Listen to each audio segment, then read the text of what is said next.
আসসালামু আলাইকুম রহমতুল্লাহি বরকাতু। আশা করি সকলেই ভালো আছেন। বাংলাদেশ সেনা প্রধান আরেকজনকে দায়িত্ব দেওয়া হয়েছে, সেনাবাহিনীর প্রধান বানিয়েছে। এখন বাংলাদেশের বর্তমান অবস্থা মানে খুব বিপজ্জনক। তো এই অবস্থায় সেনাবাহিনীর নতুন আরেকজন প্রধান বানাইছে।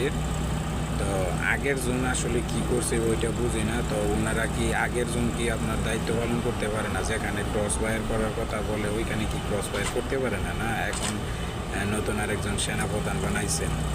তো যেই সেনাবাহিনীর প্রধান উনি অনেকগুলার অঙ্গীকারের ঘোষণা করছে সে দায়িত্ব পাইয়া।